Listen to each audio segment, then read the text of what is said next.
सलाम त्या जिगरबाज ड्रायव्हरला, सलाम त्या जिगरबाज पोलिसांना ज्यांनी एका सेकंदात एका महिलेचा जीव वाचवला।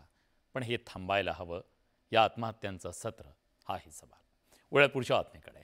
कोल्हापूरच्या रस्त्यांवर एक अनोखी अशी स्पर्धा पार पडली। कोल्हापूर म्हणजे तुम्हाला माहिती आहे, नादखुळा। स्पर्धेची फक्त कोल्हापूरमध्ये नाही, सगळ्या महाराष्ट्रात चर्चा सुरू आहे। स्पर्धाही तशीच आणि कोल्हापूरकरही तसेच। एका स्पर्धेनं पालकमंत्र्यांना कामाला लावलं, यंत्रणेला कामाला लावलं।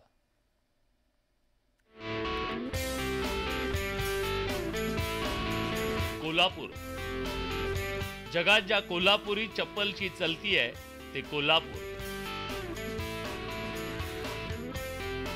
तांबड्या पांढऱ्या रस्त्याच्या चवीची ओळख करून देणारं कोल्हापूर।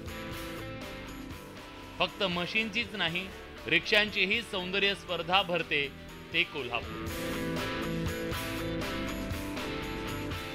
याच कोल्हापुरात आणखी एक अनोखी स्पर्धा भरली। कोल्हापूरच्या रस्त्यावर चक्क डर्ट ट्रॅक स्पर्धेचं आयोजन करण्यात आलं।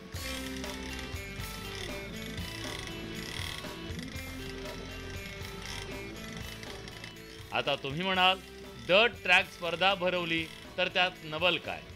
नवल हे आहे की रस्त्यावरच्या खड्ड्यांच्या गंभीर प्रश्नांकडे प्रशासनाचं लक्ष वेधण्यासाठी अगदी ढोल ताशाच्या गजरात कोल्हापूरकरांनी ही आगळीवेगळी स्पर्धा भरवली। डर्ट ट्रॅकचा थरार अनुभवण्यासाठी दुसरीकडे जाण्याची गरजच नाही असं कोल्हापूरकरांना वाटतंय। अत्यंत दुर्दैवी वाटते की अशा प्रकारचं आंदोलन करायची वेळ आली, पण प्रशासनाने या आंदोलनाकडे सकारात्मक बघावं। आम्ही कुठलीही प्रशासनाची दुर्दशा लोकांसमोर आणण्यासाठी हे केलेलं नाही आहे। आपण आपलं काम सक्षम पद्धतीनं केलं आणि लोकांच्या आरोग्याचा विचार करून या सगळ्या गोष्टी कराव्यात ही प्रशासनाला विनंती आहे। हा रस्ता नुसता पॅचवर्क न होता हा पूर्ण डांबरी झाला पाहिजे। डोंगर दऱ्यात डर्ट ट्रॅकची स्पर्धा अगदी लेल्या पार करणाऱ्या स्पर्धकांना कोल्हापूरच्या रस्त्यांची अडथळ्यांची शर्यत पूर्ण करताना नाकी नऊ आले। पाठीच्या हाडांना दुखापत झाल्यामुळे मी ही गाडी घेतलेली आहे आज आणि यावरूनच मी आता प्रवास करत आहे। येतो गावात। काय सांगाल, काय अनुभव येतोय? खूप बेकार आहे। इथे गाडी चालवायला अवघड आहे। माझी बहीण ट्युशनला झाली, तिला सोडायला पण जमत नाही इथं ऍक्च्युली।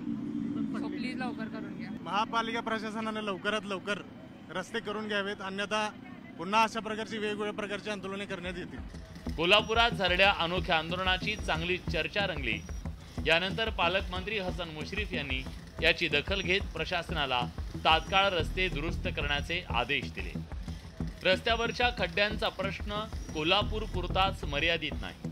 रस्त्यांवरच्या खड्ड्यांच्या मुद्द्यांवरून वेगवेगळी आंदोलनं होत असतात, मात्र आपल्या समस्यांकडे लक्ष वेधण्यासाठी कोल्हापूरकरांनी लढवलेली ही शक्कल लक्षवेधी ठरली। त्यामुळे आता राज्यात इतर ठिकाणीही अशाच स्पर्धा भरू लागल्यास आश्चर्य वाटायला नको। म्हणूनच कोल्हापूरकरांचा नादखुळा असं म्हणतात ते उगाच नाही। संदीप पाटीलसह ज्ञानेश्वर साळोखे, न्यूज 18 लोकमत, कोल्हापूर।